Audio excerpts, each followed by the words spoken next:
Episode 31, the Photon Podcast, Boy Scouts of America, amateur radio, and more coming up. AmateurRadio15.com presents Photon, the other ham radio podcast, sponsored by Main Trading Company.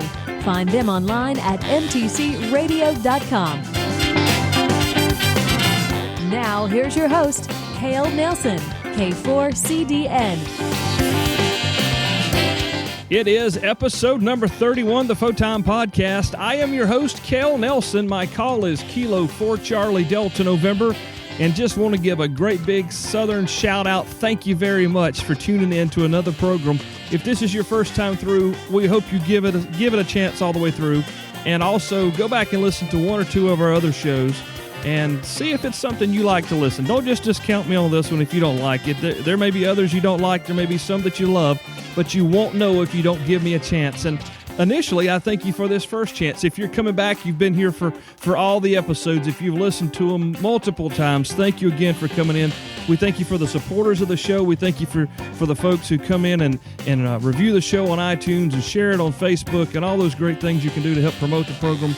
We appreciate it, and that's why we're doing it. I mean, we're doing it to grow the hobby, to share our interest in the hobby, and we hope that you're having a lot of fun with us. This is season 2. I believe this will probably be episode 3 of season 2, but we're just going to call it 31 to make it easy to keep the count going.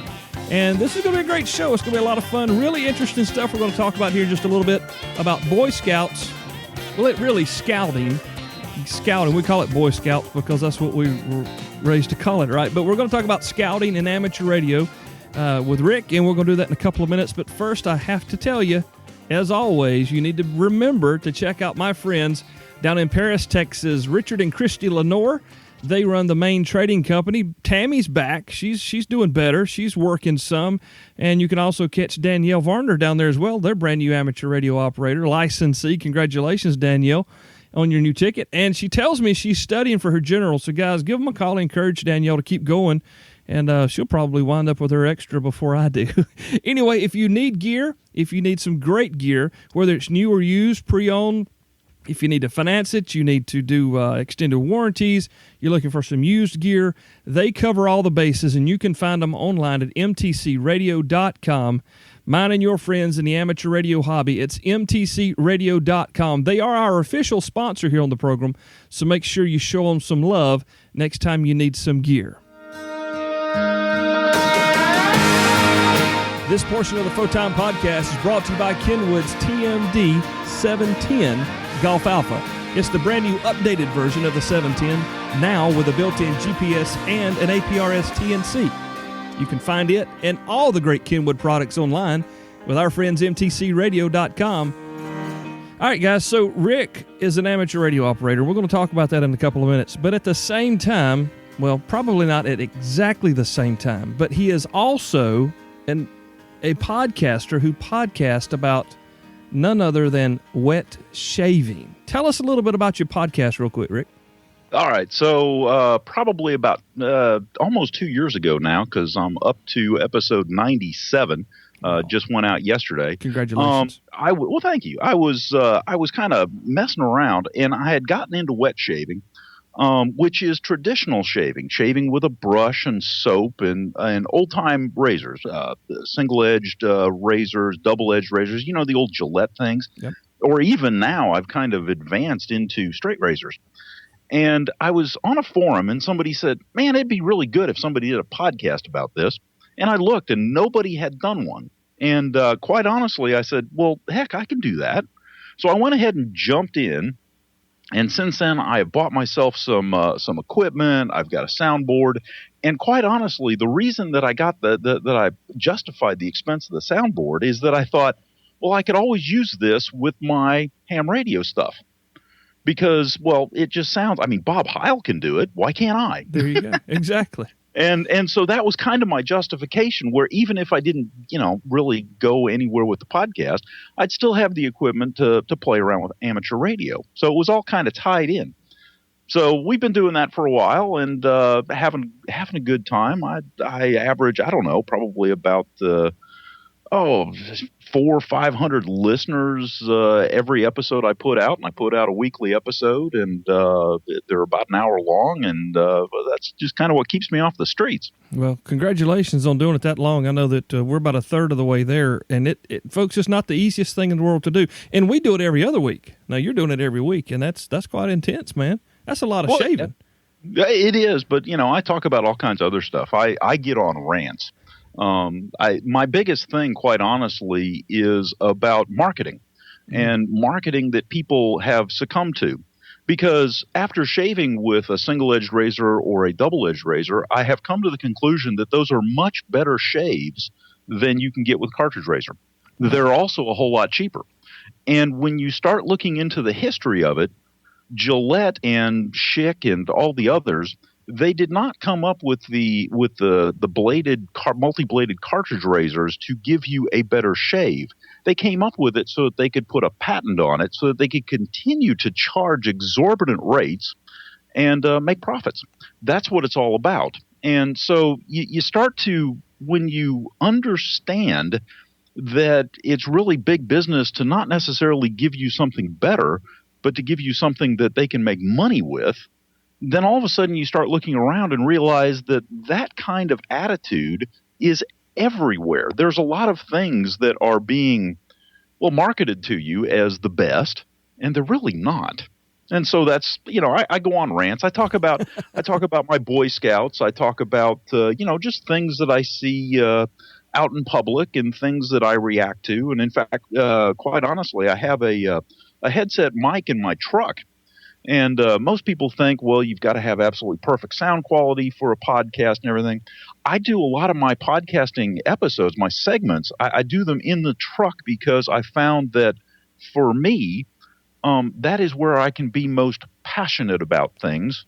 And quite honestly, for me, I'd rather listen to somebody that has passion about what they're talking about instead of just good sound quality. Well, speaking of, and I was going to bring that up later, but you brought it up for early, so we'll talk about it now. I was listening to the episode where you had the car accident while you were recording. That's pretty awesome. I haven't done that one yet, guys. It's just like all of a sudden, whoa, this lady just hit me, guys. I'll be back in a minute. And he's gone. And that was the wildest thing, because, I don't know how it is anywhere else. I live in the upstate of South Carolina. And so the first thing that I did was jump out and say, hey, are you okay? Looked at the truck, no damage. And I thought, my gosh, I've got this huge bumper hitch on my truck. It's like her car is going to be just trash. And turned out that she was a nurse that helps invalids. And she was going to see her brother who was sick. And she just got off work. And, it was right in the middle of the morning. And I looked at her car and there wasn't a scratch on it. Now, I don't know about anybody else, but I take that as a sign. Yeah. And it's like, I looked at it and I said, well, I'm okay. As long as you're okay, I'm okay with this. And she gave me a hug and it was one of those moments, that was kind of like it was meant to be. Something was there was a reason that we both had to stop there and have that little conversation. There was something that was meant to happen. I don't quite know what it was, but, it was, it was just special. Fantastic. Well, thankfully no one was hurt, neither the vehicle, and you got right back in the truck and kept on with the podcast. And absolutely. Now I don't want to get too far into shaving because we are talking amateur radio. I have a full beard, so we'll just have to get along with that. I don't have a beard on my neck. Okay. I shave my neck every day. Yeah, I've got a buddy that does that too. In the shower. Long fabulously. Yeah. In the shower with a bar of soap. So I'm almost doing what you're doing. So just to give you some insight. Yeah. Back before I started traditional shaving with, the brush and everything, mm-hmm. I would shave with a Gillette Good News razor, which was a disposable 2-blade razor, right. And I would shave in the shower with regular soap every single day. How about that? And that's how I started out. Uh-oh. Now, so here's a question for you. Do you need a mirror?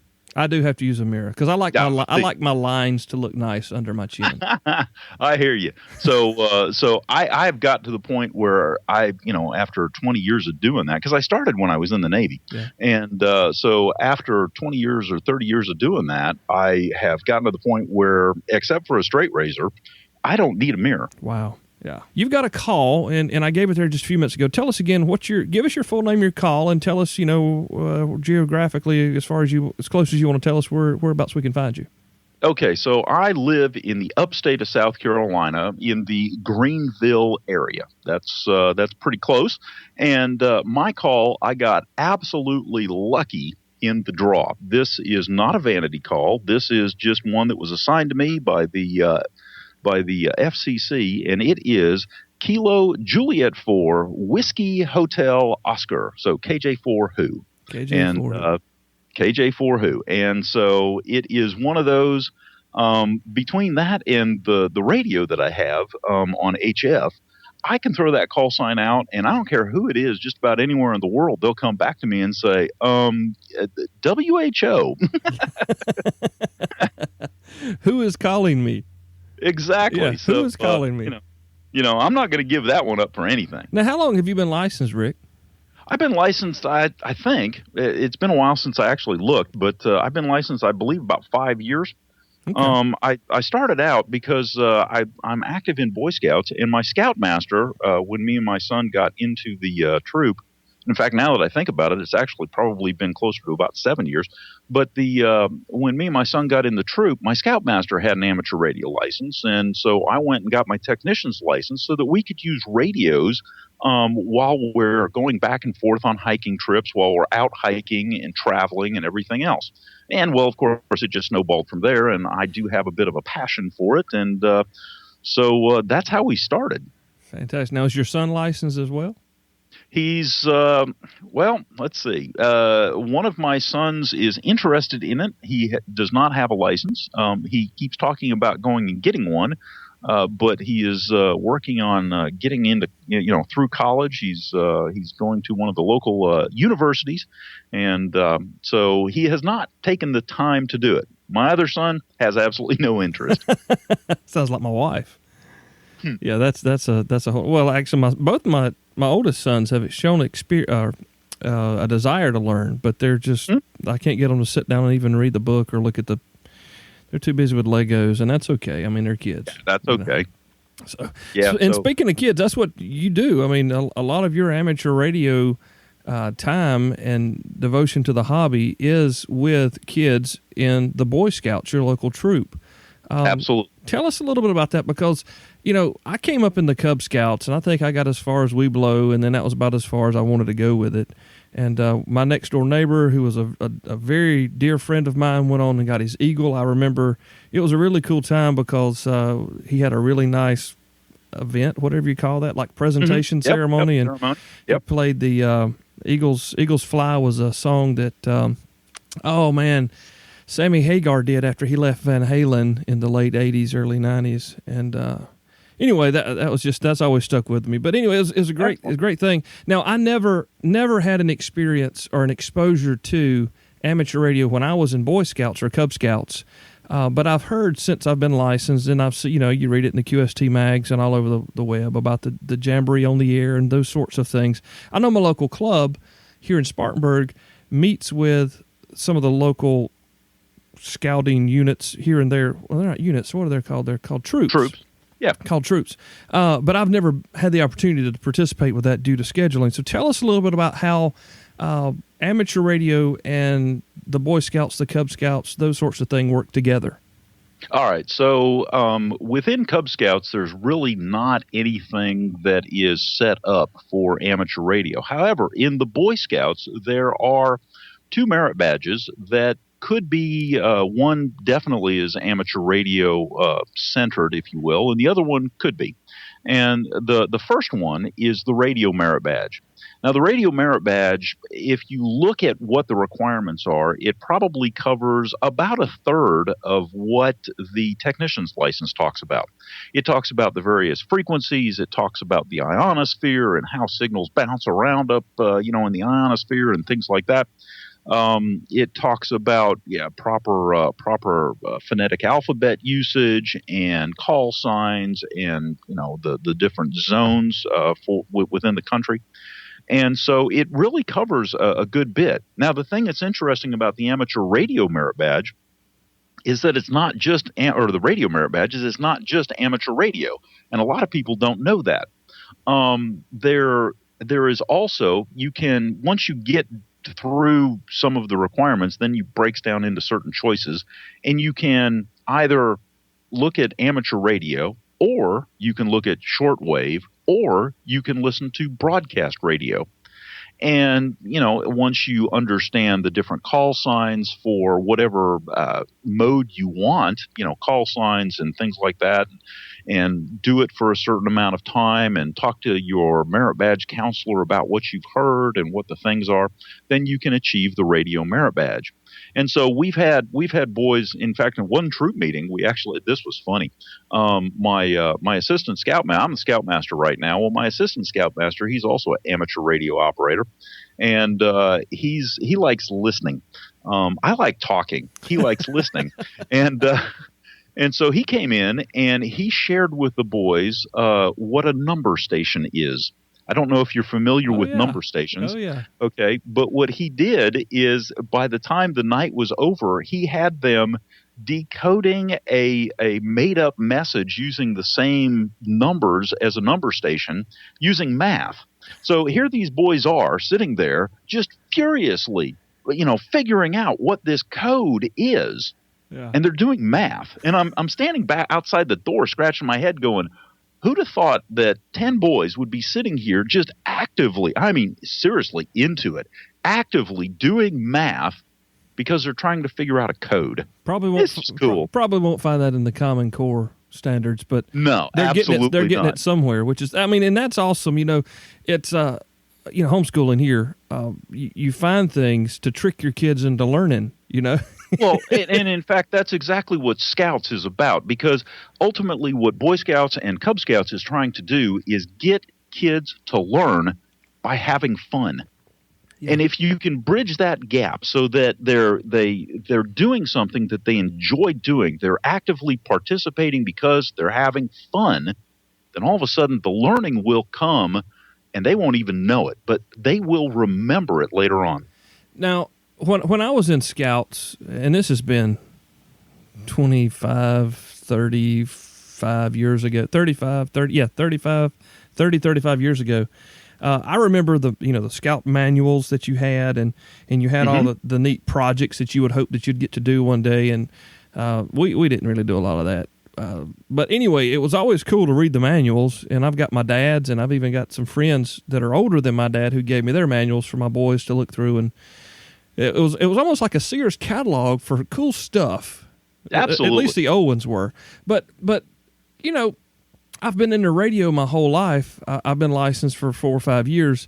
I've just always liked radio, but I never had that interaction in the Scouts. Today with the technology, because I'm sure that there's more than just radio type of technology, probably robotics and all sorts of things they can do now. But do you see, is there an uptake or a downturn on anything regarding these radio badges?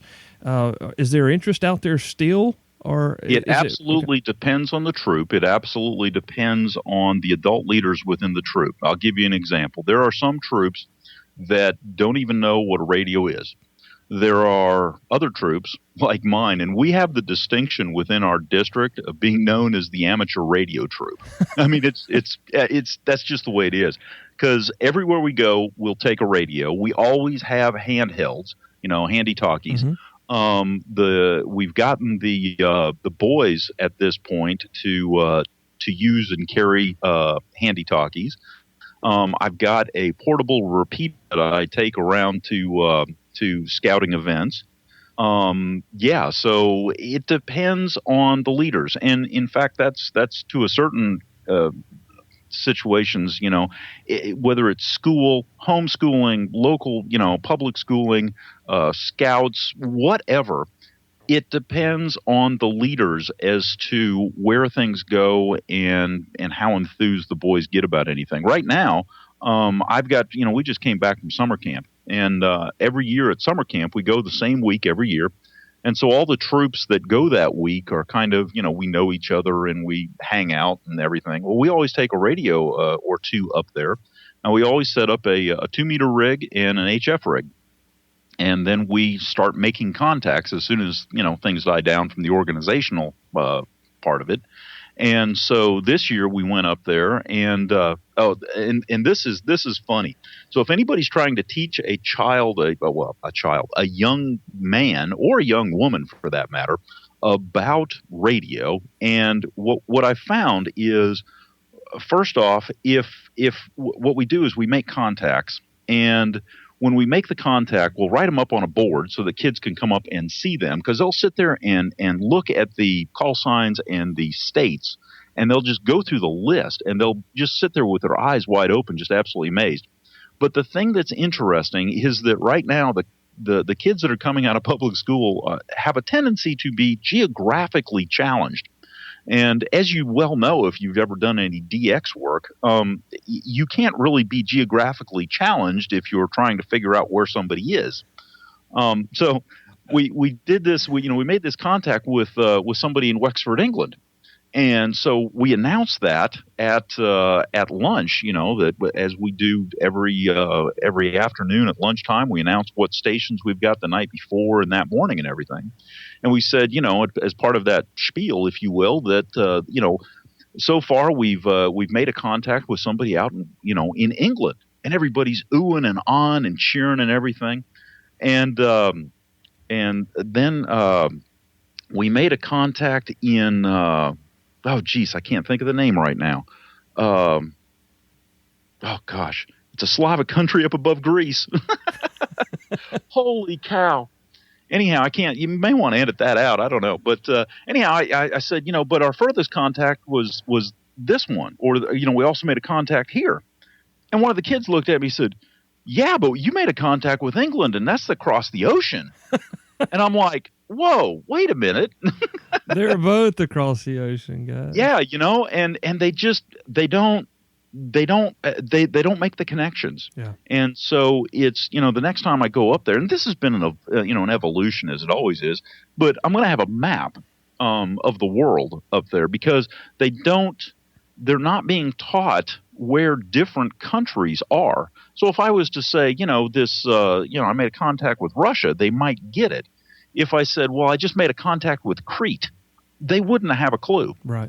And so, the big countries, they probably know where they are. The smaller ones, probably not. Yeah. So that was interesting, and that was one of the things. The other thing that I found out about HF radios, and in fact, mainly HF radios, is that if you hand a young person an HF radio, even after instructing them about call signs and signal reports and everything, it is a completely foreign concept to them. They cannot pick up, and in fact, quite honestly, I have this same problem from time to time. They can't pick up and understand and write down the call signs of a station fast enough. Wow. And so they miss it. And so to them, it's like a foreign language.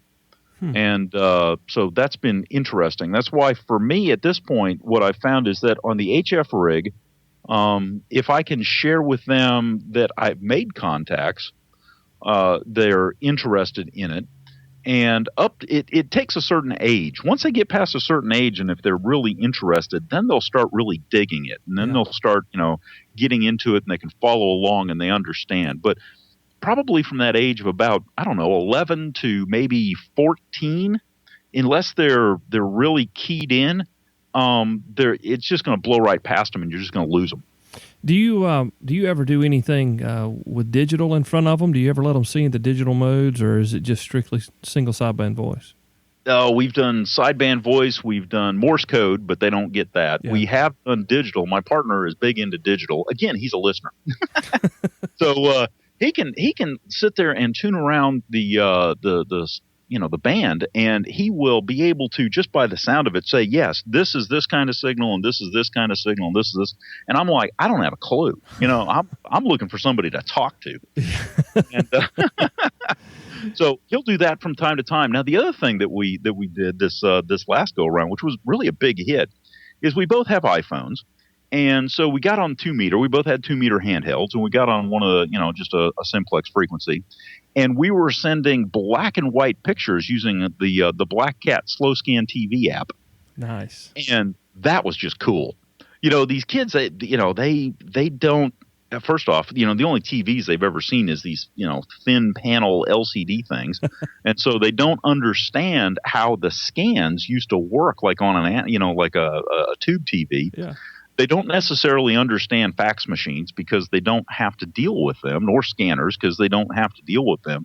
So to see that image just appear the way it does, it just blows them away. And so that was a big hit. We did that and it was neat because we were going all over the camp. One person was staying up in the campsite where the radios were, and the other person was walking around with an HT and taking pictures and sending them back. Wow. And it was just cool. Guys, we'll be back in just a couple minutes with Rick as we continue to talk about Boy Scouts and amateur radio. Back in a minute. Main Trading Company in Paris, Texas is still one of the small town stores. Give us a call, you'll get a real person on the phone. Richard, myself, Christine, Tammy, or Danielle. We're there to help you find the gear you're looking for. We carry brands like ICOM, Kenwood, products from Roan Tower, Heil, LDG, Alinco, Jetstream, Radio Waves, MFJ. The list goes on and on. 903-737-0773 and on the web at mtcradio.com. This portion of the Photon Podcast is brought to you by your friends at ICOM America. From the fan favorite ICOM 7200 ruggedized mobile and base HF station, all the way down to the brand new ICOM 2730 Alpha dual band mobile transceiver, you'll find all those rigs and more, and the best prices on the internet at mtcradio.com. That's right, for all your ICOM needs, check out mtcradio.com. We're back with Rick, Kilo Juliet 4 Whiskey Hotel Oscar, KJ4WHO. And Rick is a fellow podcast about wet shaving, as we talked about there in the first segment. He's also a scoutmaster, an amateur radio operator. And funny enough, we both live in the upstate of South Carolina, probably less than an hour away. And we've never once even spoken on a local repeater. Man, is that not the weirdest thing ever? Yeah, you probably hang out on different repeaters. I typically run on the 610 machine. Okay. I mean, do you even go to the 610 machine? When it's coming out of Spartanburg, I mean, you could hit it. Oh, I can hit it with an HT here in the yard. I just never really get on. I need to make a concerted effort to get there. I've gotten to where I'm really spending a lot of time on our 440 machine locally. Okay. And it's got a very good coverage area, and our VHF is just a monster. I mean, not like the monsters in the mountains, but for here, it's a monster. But I don't know. That's like my portable repeater. It's at the absolute top of the 440 band. Wow. It was a business repeater. Okay. And when the businesses narrow banded because of 9/11 a couple of years ago, they had to upgrade. Well. I asked them, I said, well, if you're going to upgrade this thing, would you mind donating it to my scout troop? And they said, sure. So I took it, and I happen to know a guy over at the radio place that works on repeaters and stuff. And so I had him see if he could bring it down, because of the business repeaters, the duplexer in them, sometimes you can't tune them low enough down into the 440 band to do any good, but he was able to. I had to replace one radio, and I think he charged me like $20 for it because it was an old radio. And then I had to buy myself a little controller, and so I put a little controller in it again because the business radios don't need to announce, and so I put a little controller in it. So I've got a really nice 440 repeater that does a really good job. So we take that to scouting events and have a good time. Cool. Well, I was kind of taken by what you were talking about right before we went to the break regarding bringing kids into the hobby and showing them how we can do certain things. You're taking your iPhone and you're taking pictures and you're using, did you say it was the Black Cat app? Is that what it was called? Yeah, I'm an Android guy. Yeah, I think they've got the app for Android as well. I'm not sure, but it's called SSTV or Slow Scan TV. Yeah. And the thing that was interesting is we were using little Baofangs, UV5Rs. And the thing that we found out is that if you're sending a color picture with the thing, and we're just holding the speaker up to the mic, and so, it's just fairly rudimentary. But if you do a color scan the transmit time is so long that the handheld times out. And so, I mean, if I looked at the choices, there was like, I don't know, 30 choices of different formats in the silly thing, but one of them was black and white, 36 seconds. And I'm like, that's the one. Yeah, we're using that one from now on, guys. We're going to burn these handy talkies up. Yeah, and it did a great job. But it's interesting because, I talked just a second ago about my repeater, and we recently went on an event, and we had some Baofangs that we picked up, and we had programmed for the repeater, and we handed them out to the scouts after giving them a brief introduction to call signs and to radio etiquette and everything else. And, well, quite honestly, we just kind of let them go. I mean, they were in the surrounding area. They're not very, they're almost within eyesight. So, we figured it would be okay. And we're not putting out a whole lot of power. And what we found, even though we had a special event call sign so they could all use the same call sign, they didn't. They just would not for the life of. Now, they enjoyed talking on the radio. Right. They absolutely loved talking to each other back and forth on the radio. But they would not use a call sign. It was just absolutely completely foreign to them. Even though we would get on and remind them and everything, they didn't want to do it. And so we said, okay, all right, let's back up a little bit, because if we beat them over the head about the call sign, it stops being fun. Yeah. And so let's do something that they can use, that they can function with, and not have to worry about that. So we got some radios that run on frequencies that they don't need a license for. And we said, here. And an amazing thing happened. All of a sudden, they started using them. And we took these radios up to camp. And the amazing thing is these guys were talking to each other while they were at opposite ends of the camp. Hey, where you at? What you doing? Have you seen so-and-so? Is anybody up at camp? And it was like this network going on. And it was like back when you were a kid working with a walkie-talkie with your friends. It was absolutely fantastic. Now, the other thing that was interesting about it is that these guys were walking around with radios. None of the other troops had them. And so all of a sudden they started walking around, well, just a little bit differently, kind of like, I've got something that nobody else has. I'm special. Now, you want to get engagement? Yeah. Give a new toy to a kid and have him, be able to show it off to his friends. Now you've got a kid that's engaged, and all of a sudden they're using these radios. And then just to throw another one in, we took these same radios and happened to we happened to find out what the camp staff frequencies were. So we put those frequencies in the radios and allowed the kids. We locked them out so they couldn't transmit on those frequencies and get into trouble. But we allowed them to monitor what the camp staff was saying. And all of a sudden it was like, ooh, you're somebody special. Yeah. Now, again, we've been doing this for a while. So the camp staff, whenever we show up, it's like, oh, God, it's the radio troop. All right, we got to be good on the radios. Your reputation precedes you. But, the thing about that is the engagement. And I can't tell you how many times here on the program, how many times at local meetings or, chatting on repeaters with folks from the local club, on internet forums and whatnot, we're all standing around kind of trying to figure out how in the world can we get the youth involved in this hobby, unless they're just a geek like I was and am, and what Isam were, or whatever. How do we bring them in? A lot of guys are leaning on the digital end of things. And I think the deal with the HTs and the pictures with the smartphones, I mean, that's taking what they're comfortable with, the smartphone, and introducing another device that you kind of hold the same way, but it doesn't have all the pictures and stuff. But you're able to use them in concert together. I think that's a really neat idea. Are there those ideas that you've spoken of are great. Are there any more that you might have either heard of or tried with the scouts to draw interest into the hobby? Well, we like I was saying before, every year at camp we set up radio stations, and when we go out to large camping trips with the district guys, if it's just ourselves, we'll just bring HTs. But if it's with the district folks, we'll bring more radios and stuff.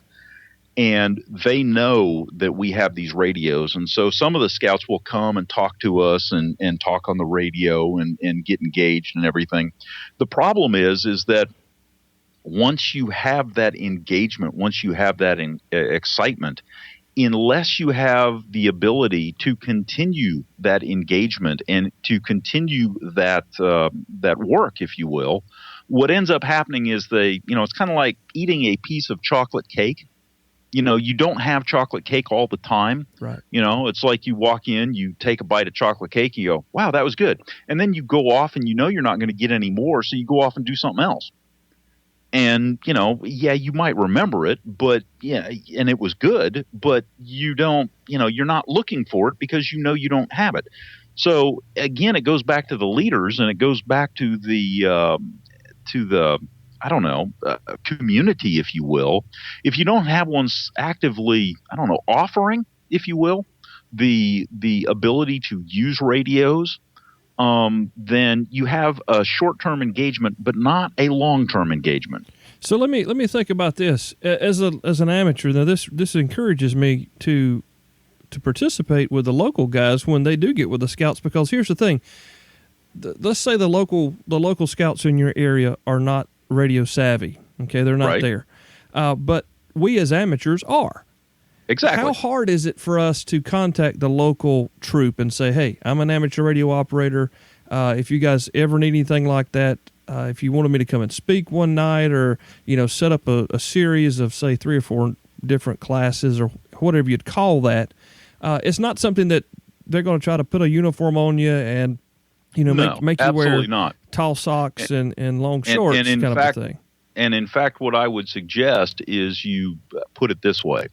I'm an amateur radio operator, and I'm trying to get more scouts engaged in amateur radio, and I would be willing to come to your troop and help you run a radio merit badge program.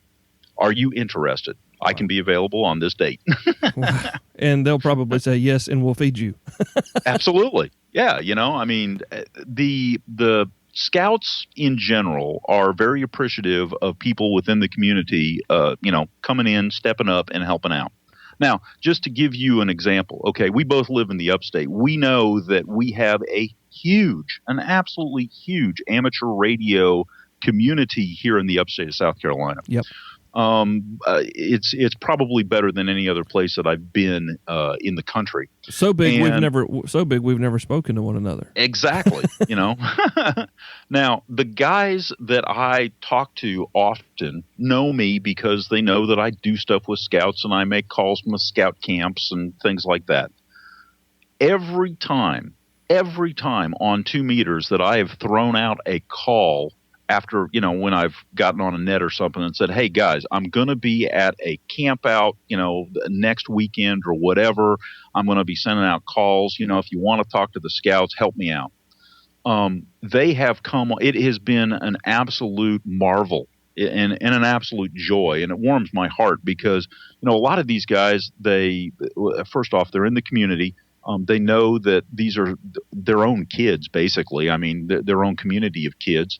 A lot of them were involved in scouts as youth. Some of them were involved in scouts as adults. And they are more than willing, and that's the big thing, they are more than willing to get on the radio and talk to these guys. And the kids that they talk to know that, understand that, and appreciate that without ever even being told. And you can see a connection. There's a couple guys that are a little bit older than I am, and they've been around for a long time and tell stories and things like that. And you can see in the kids' eyes there is a connection being made with members of their community. So anything that you can do to go to a local Boy Scout troop, or it's not just Boy Scouts, because there are different organizations. There's the Royal Rangers, there's Trail Life, there's Boy Scouts, there's, all of these scouting type. And to me, they're all scouts. Okay. They're all kids, whether it's a youth league at church or whatever, they are kids and they need active involvement by adults. And if you can bring them something like amateur radio, it is a skill that will stick with them, or if not, even if they don't pick it up, It is an understanding and a knowledge that they will carry with them the rest of their lives, and that's a good thing. Who knows? You may be planting seeds for someone to grow up into the hobby and really appreciate it. I mean, it took me forever to get my license just because I put it off forever, but it didn't mean that I wasn't interested. It might have been if I would have had, interaction outside of the CB radio world, but, from amateurs back in Scouts or whatnot, I might have been there sooner. Absolutely. It might have just been that push. Or even if you don't jump into it, you have an appreciation for what it is. You have knowledge. You can talk to somebody about it. You can communicate at a different level. And it's kind of like learning music.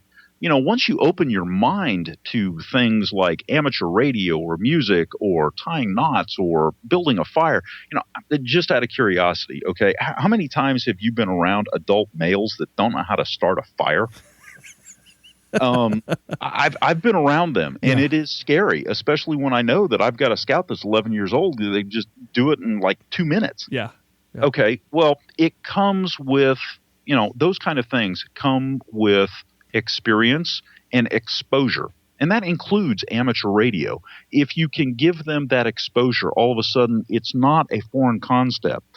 For example, we set up a radio station, and it's an HF rig. It's running portable, so it's got a battery, the radio, and a dipole antenna up in a tree. And I'm up at scout camp, and one of the scouts comes up, and I say, we just talked to Venezuela. And he's like, well, I can call Venezuela on my cell phone.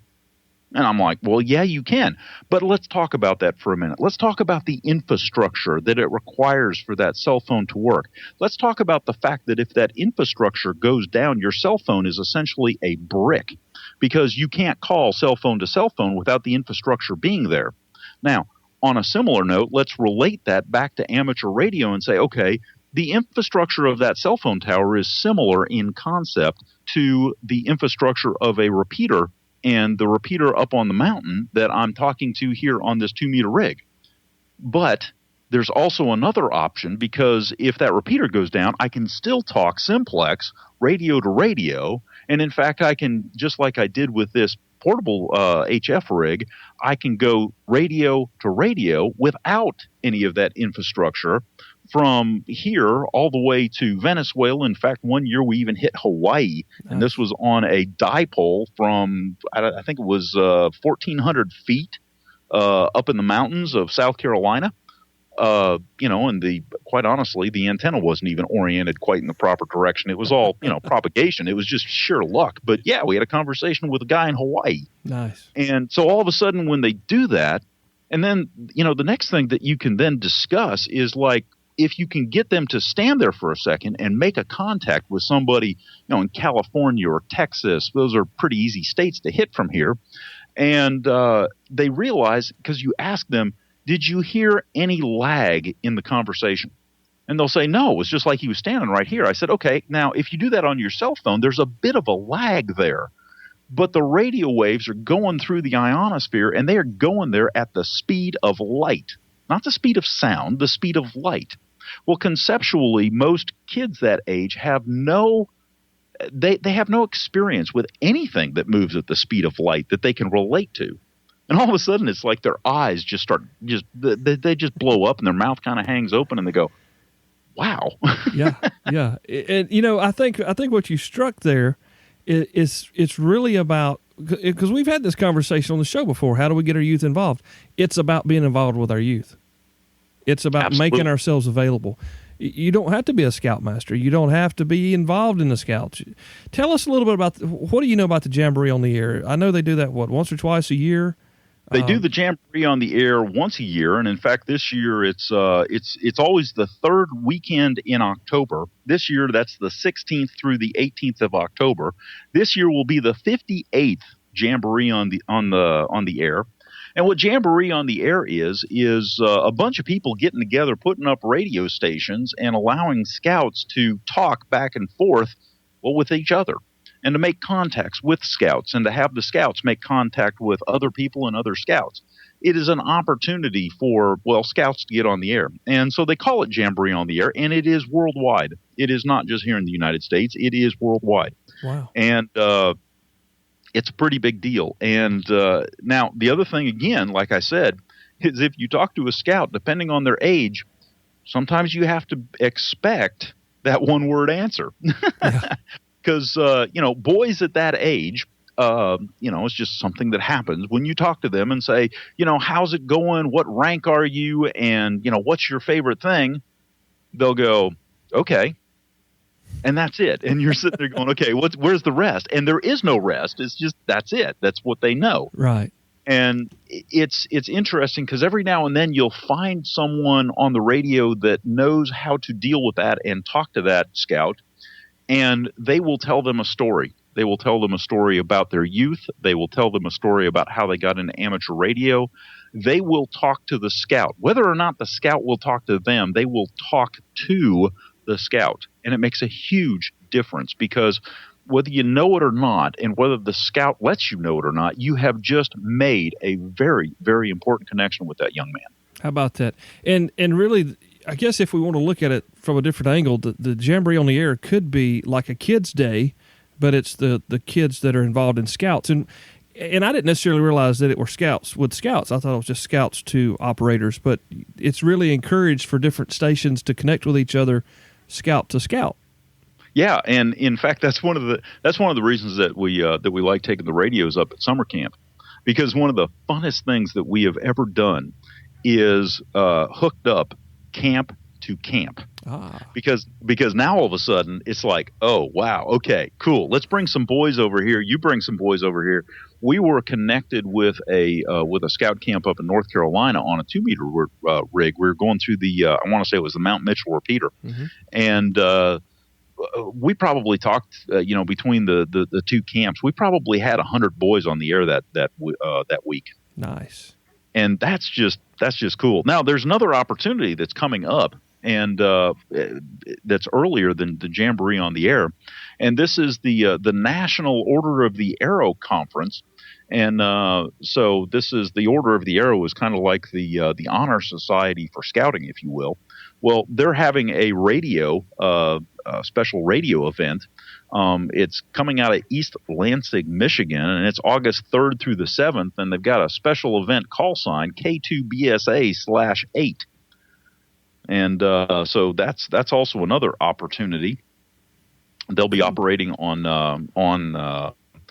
20 meter and 440 or 40 meter, and they've got a local repeater. But there's if you go to, I'll send you to somebody's website if you don't mind. Sure, go ahead. KB6NU, he's got a ham radio blog, and so if you go to KB6NU.com, and they're about midway down on his page, there is the information for the Order of the Arrow event. Okay, now I got to tell you, now I'm embarrassed because it's been a few weeks since I've been on Dan's blog. Dan's been here on the show with us, so I know immediately who you're talking about. And perfect. Yeah, and he is, from some of these questions that I'm discussing with you are things that Dan and I discussed off of the air about how to get youth involved in radio. And, okay. And that's a desire. That's one of his heart's desires to continue to build young amateurs, and that's really cool that you sent us there. That's KB6NU. Yeah, Dan Romanchik. Yeah, he's an awesome guy, man. I love Dan. And I don't know if you know this or not. We're going to get off on a little rabbit trail here, but Dan had hinted that he was going to do a podcast, and I don't know what's happened. Oh, cool. But if you talk to him again, you thump him or something, because I think I haven't talked to him. I had my buddy, my assistant scoutmaster, send me this thing about the NOAC, which is the National Order of the Arrow Conference, right. And it happened to be his blog. Okay, well, cool. And so it's like, okay, so I just pulled it up on the computer, and that's where I'd send people. It's just absolute chance that we're talking about the same guy. That's funny. Yeah, Dan's an awesome guy, man. He was a great guest. So that is cool. And I'll tell you, his books that he writes, his no nonsense study guides, we have them in the store, and I've got them for my kids, and I'm trying to read the one for extra, and it's I need the one for extra. You see, that's the problem. See, I went and got my technician's license, and then I upgraded to general. And so it took me about a year to get to general, and I put a little bit of effort into that one. So my assistant scoutmaster there, he went in and got them all knocked out at the same time. And I just look at him like, what the heck, Yeah. Now I'm embarrassed. Thanks. Exactly. It's that's like a really nice 2x2 call you got there, friend. That's right. And so then, he's all into digital and everything else. And I'm just sitting there going, hey, I'll just talk. Yeah. Well, I say all the time I spend my time podcasting instead of studying, but that's really cool that you mentioned Dan, and we'll link his blog again to the show notes here, and we'll have the dates for the order of the era there. I'm really interested in what you guys are you a member of your local club, your amateur radio club? No. I mean, that's okay. I mean, I'm embarrassed to say it. I joined. Okay, so my relationship with clubs, I will throw them, some money every now and then for the repeater fund and things like that. But I joined one year and, made it official and everything. And yeah, some amateur radio guys are really, really, outgoing and everything. And some people are, a little bit more introverted. I'm an outgoing guy. Again, I like to talk. That's why I do voice. That's why I do the podcast. That's why I have passion and enthusiasm about all kinds of things, and I enjoy sharing that. Yeah. So when I run into introverted people, it's not a bad thing. It's just a personality thing where I go, okay, this is nice. They're nice folks and all, but I'm going to go over here and flap my gums. Yeah, exactly. Well, the reason I asked was because I didn't know if some of the local clubs on that side of the upstate are involved with you guys, other than, being there on the repeaters when you need them to be. I know that last year here in Spartanburg, I had just kind of halfway gotten the trailer worked up for the club, and they took it over to the Jamboree on the Air and set it up at one of the local churches, and some of the scouts kind of came in, through the trailer and kind of worked and stuff. So I don't know if you guys had that type of, or is it you just setting up, like when you guys, when your troop does Jamboree on the Air, how do you do it? Yeah, we bring our own stuff. Okay. And so that's why we don't have a relationship with a club, because we don't necessarily need it, because we've got our own gear. Okay, so just to give you an idea, right now I've got, myself, 1, 2, 3 assistant scoutmasters and a committee member that are all amateur radio operators. So that's why, like I said, we're the amateur radio club, troop. I mean, that's what we do. We've got, we have, while we haven't succeeded 100% with the youth, we've gotten several adults engaged, enthused, and licensed. Well, let's think about that for just a second before we go. And if you're out there listening and you're interested in being a part of bringing new guys into the fold, really new guys, the youth of America, our future, this is a great opportunity, Rick, for folks to get involved. Like a few minutes ago we talked about it. You don't have to sign up to be there every Tuesday night at 7:00 when they have their meeting, but you can be an asset to your community, not just with your amateur radio gear in case of an emergency or something like that. You can actually begin to build into the young men and young ladies. I mean, Girl Scouts do it too. You got to be a little more careful there. I'm not saying one thing one way or the other about our audience. I'm just saying it out loud. But with Boy Scouts and all Scouts, this is a great opportunity for you to give back to the community. And a lot of guys sit around saying, "Oh, this is when I'm dead. This is gone. This club will be over with when I'm dead because we don't have any new members." This is a great way to begin building relationships with the Scouts and their parents, who can eventually come along and be a part of what you're doing locally. Well, absolutely. And, the thing that you brought up is emergency operations. Okay. At the forefront, a Scout motto, the Scout motto is to be prepared. Right. Having emergency communications capabilities, whether it's an emergency, whether it's a national disaster, whatever, is a huge, important thing in being prepared. Yeah. And so if you can go at that angle, okay, first off, anybody that can volunteer to help a youth organization, whether that be a church group or a scouting organization of whatever type. And again, to me, in my heart, they're all Scouts. So, we're all one big happy family, even though we've kind of broken off. It's kind of like it's kind of like some of the churches. Yeah. You're still kin. That's exactly right. And I personally look at them that way. And so when you offer, when you say, look, we've got this capability, we would like to come and share that knowledge with you. We would like to teach you. We would like to help you earn. Because again, one of the things about scouting is that not only do you teach, but they get to earn something in recognition for their engagement. And that is a driving factor in that engagement. In a lot of cases, you bring youth in and you sit them down and you say, okay, this is what this is what that is, this is how you do it. And it's a lot like, school. Yeah. And school is a little bit, I don't know. I mean, they get some recognition. I understand that, but it's not the same as getting a merit badge. Yeah, it's just not. You're not getting a trophy just because you were on the team, kind of a thing. Right. And a grade on a sheet of paper, I'm sorry, that's not a merit badge. It's nice, but it's not a merit badge, because the merit badge is something that they can hold in their hands and see right now. Yeah, and show to their grandkids 40 years from exactly. Now. Okay, so there's that. So if you can offer to help out with the radio merit badge or the electrical merit badge, that was the other one that I didn't talk about. No, and this brings me along another thing. When this happened at camp this year, really threw me for a loop. The kids the boy that I was helping with the electricity merit badge, he understood digital. He understood ones and zeros because that is the age that he lives in. Yeah. He had difficulty understanding analog. So DC that pulsed, he had a difficulty understanding because he would immediately say, "Oh, that's digital." No, that's not digital. It's analog. It's DC that's pulsing. We were talking about magnetism and how you make a transformer work, for example. Okay, you can't have a steady a steady DC signal because it'll just it'll make one magnetic wave and it's done. Okay, but you can make an electromagnet or something like that. But the thing is that, for example, the waves, he didn't understand waves. He wanted to say, "Oh, that's digital." It's like, no, it's not.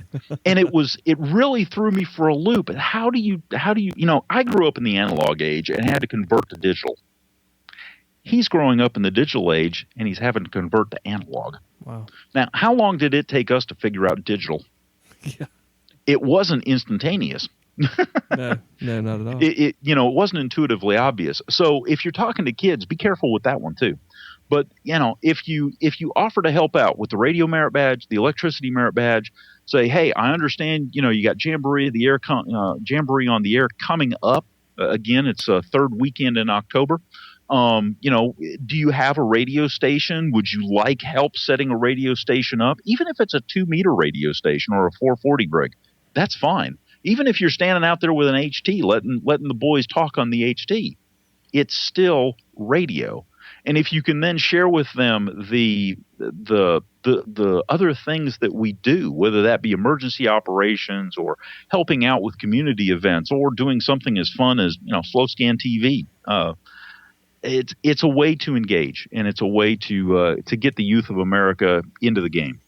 That's really cool, Rick. And we've like I've said it so many times, we've talked about what is it going to take to bring this generation into this hobby. And I think we've just discovered it right here. At the very core of the whole problem is interaction. It's just those kids, those young men need men and women interacting with them in a hobby. If we want to grow this hobby, then it has to be folks from this hobby who are willing to say, okay, they are snotty-nosed brats, and they all want to check their Facebook. No, they don't have Facebook anymore. They all want to do Instagram all day long, and they don't care about what I'm talking about. But they're not even going to be exposed to it if you don't give them a chance. Absolutely. And you may be surprised with the results. And the funny thing is, and you know this well as a podcaster, I've got an Instagram account. I've got a Twitter account. I've got a Facebook account. I understand that. Yeah. So, but yeah, it does take reaching out, and it also takes reaching out in a fashion that is fun. One of the things that kind of set the mind in motion when I first got into scouting with my son is we had a den leader with Cub Scouts, and he meant well. He truly did, but he didn't know any other way. His idea of a den meeting was to sit the kids in chairs, stand up at a podium, and talk. Okay, that's what they do in school. Yeah. That's not fun. They don't want to do that. It's just, they want to run around. They want to have new experiences. They want to do sports. They want to, they want to be active. They want to bounce from a subject to subject to subject. These are young men. These are boys. These are, guys that want to go a mile a minute in 1,000 different directions all at once and can't figure out how to do it in their head. And that's why they get frustrated at the drop of a hat. And the thing is that if you understand that perspective, not the perspective that the marketing is selling you, which is, kids are supposed to be quiet. And if they, if they're not, well, if they can't sit in a chair for 8 to 10 hours a day, they've got ADHD and we've got to drug them. No, these are boys. Yeah. Boys will be boys. Absolutely. They want to run. They want to hit things. They want to play with sticks. Yeah. And we want to teach them how to play with radios. Exactly. And if you can engage them at that level and understand that they're going to bounce from subject to subject, if you bounce with them, they're right there for the ride. But what happens sometimes is they bounce and we don't follow. And we get frustrated because they're not on the topic that we're talking about. Yeah. And that's not how they operate. No, they don't, folks. Trust me, as a homeschooling dad, you have to be on your toes. And I don't envy your position as a scoutmaster. I mean, I love it. I would not give it up for any. Absolutely. I mean, I spent a week out in the heat and humidity of South Carolina camping out with these boys, and I dearly loved it. Best vacation I have all year. Wow. And it is absolutely fabulous. And the reason that it's fabulous is because I see these boys connecting with each other, connecting with adult leaders. Something my son said when he was a scout right before he made Eagle is he said, I have truly enjoyed my scouting experience because it's the only place that I have where adults are friends instead of telling me what to do. Wow. He had dealt with teachers. He had dealt with coaches. Everyone's telling him what to do and how to behave. And he had no other avenue. And this is true for a lot of kids. They don't have an avenue to have an adult as a friend. Yeah. Kind of scary, isn't it? Yeah, exactly. Unfortunately, even in this day, there's a lot of guys who don't have dads in the house to even be that example for them. So. Absolutely, and that's the other reason that I dearly love my scout troop, because we've got a couple of those, and I'll do anything I can for them. Yeah, absolutely. I have always thought that these boys are my kids. Yeah. Well, you've got the time to make an impression, Rick, and that's this show is about amateur radio, but we cover a lot of topics, and this was one that was a little separated, but at the same time, it goes back. If you go back to episode 13, where I'm talking about the code of ethics and what amateur radio at its heart really is, it's about giving back. And Absolutely. What better way to give back to your community than help these kids have a good example in front of them? So I want to encourage everybody listening, make sure you check our show notes, and we'll have all these opportunities listed. Rick, I bet you can find me a landing page to send people to, that if they're looking for their local troop or looking for some local information, wherever they're at listening to, that they can make that contact with if they want to be involved to help the local scouts as well. Well, let's see. Probably the best place to go is to go to scouting.org. That's easy enough. Scouting.org. And you should be able to find just about anything there, I would think. I haven't checked it, to be quite honest, in a while. Yeah, we'll put a link in the show notes and get folks directed over that way. Yeah. Tell us now, before we go, I want you to come back to your podcast, because you're a podcaster. Sure. 90 plus episodes in the can right now. Everybody has to shave, or you probably should. So tell us, where can we find more information about your podcast? Okay, so my podcast is the Brush N Soap N Blade, and that is N as in the letter N, instead of and. So Brush and Soap and Blade, the blog is brushandsoapandblade.wordpress.com.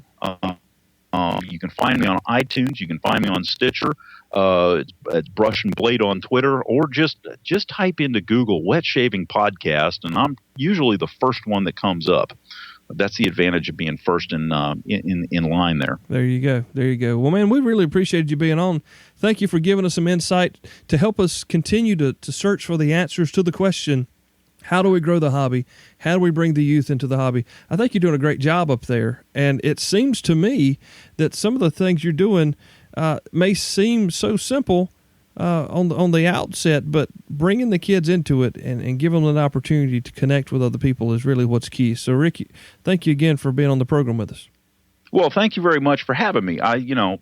This is, scouting and radios are a couple more of my passions, so I enjoy talking about it. That's one of the things that is also important, is that whatever you do, whatever you try to teach, especially kids, do so with passion, because they can pick up on it. If you're just reading a memo, they know. Yeah. But anyhow, I appreciate you letting me be on the program. I know we've talked about it for a while. I'm glad it finally worked out. You are doing a great job. I'm jealous because you have sponsors.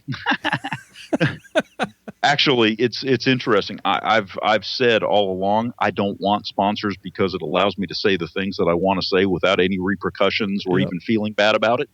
Yeah. You can talk about who you want to talk about then. Pretty much, yeah. So thank you very much for being out there and doing what you do. One of the things that I talk about in my podcast is try. And sometimes people try things like podcasting. Sometimes people try things like amateur radio. But the most important thing is live life. And in order to truly live life, you have to try. And so thank you for being out there and doing that. I know that it's not easy. There's a lot of work involved in it. People don't know, they don't understand. And just from one podcaster to another, thank you for being there and making this community of podcasters what it is, as well as this community of amateur radios. Well, thanks, Rick. Man, it's been great to have you on. Maybe we can have you come back in after the Jamboree, and after some time here when you've had some more experience with your further experience, I guess, with your troop. And come talk to us about some more ideas that you've got, what's worked for you with the youth. Well, if I have any more insights, I'll give you a shout. How about that? That's going to wrap up episode number 31. Rick, thank you again for being here with us. That's Rick Deweese, Kilo Juliet 4, Whiskey Hotel Oscar. Rick lives, like we've said, less than an hour away. But from day one on this program, we've talked about how big this hobby is. And just in this little area, it's so big. Rick and I have still never got to meet one another, which is disappointing. We need to work on that. And I want to encourage you to get out this week and get to know some of your local hams, visit a local club. Hey, and most especially, check out your local scene with your scouting and whatnot. We'll have all the links to how you can be involved if you choose to in your local scouting events coming up on the website. It's photime.com or photimepodcast.com. Either one of those will get you to the same place, and we appreciate you checking us out. All the show notes are there. All the social media links are there. You can find links to our show sponsor, Main Trading Company, of course, and anything else. Oh, don't forget to comment on the show and find us on Google Plus as well. Thank you again for listening. We can't wait to get back with you next time. We appreciate you again so much for being here with us. Look forward to the next time. Until then, 73, y'all. God bless.